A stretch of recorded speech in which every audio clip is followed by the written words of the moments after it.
Hello friends, வாங்க வீடியோக்குள்ளே போகலாம். சாமுராய்களை பற்றி அவங்க எல்லாத்துக்குமே தெரியும். அவங்க எவ்வளோ பெரிய வீரர்கள் அப்படின்னு. அவங்கள பார்க்கையில வாள், ஈட்டி இந்த மாதிரி வச்சுக்கிட்டு இருப்பாங்க. ஆனால் அவங்க ரொம்ப இனிமையானவங்க, கவிதை படிக்கிறவங்க. அதை பற்றி பார்க்க போல் வாங்க வீடியோக்குள்ளே போகலாம். சாமுராய் வீரர்களுக்கு வாழ்வீச்சு கலை மட்டுமல்ல, மெல்லிசையும் மனதை இதப்படுத்தும் குரல் இசையும் சொல்லி தந்திருக்கிறார்கள். சிராகவா என்ற இளைஞன் கவிதை வரிகளால் நம்மை வியக்க வைத்திருக்கிறான்.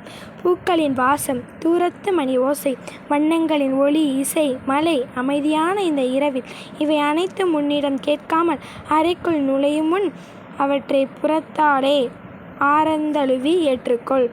இந்த கவிதை ஆரம்ப காலங்களில் வாழ்வீச்சையும் முரட்டுத்தனத்தையும் நேசித்த பல சாமுராய்கள் பின்னர் கவிதை வடித்தும் கவிதை எழுதியும் அவர்கள் மெல்லிய உணர்வுகளையும் இரக்க குணத்தையும் வெளிப்படுத்தினர்.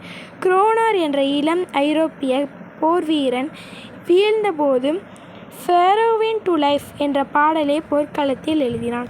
பல சாமுராய்கள் போர் முளைவில் கூட கவிதை படித்தார்கள். கல்வி பயின்ற ஒவ்வொரு சாமுராயும் ஒரு கவி அல்லது ஒரு மகாகவி என்பதை ஜப்பான் பழமொழி. இந்த கதை உங்களுக்கு பிடிச்சிருந்துச்சுன்னா லைக் பண்ணுங்கள், ஷேர் பண்ணுங்கள், முடிஞ்சால் சப்ஸ்கிரைப் பண்ணுங்கள். பாய் ஃப்ரெண்ட், மீண்டும் சந்திப்போம்.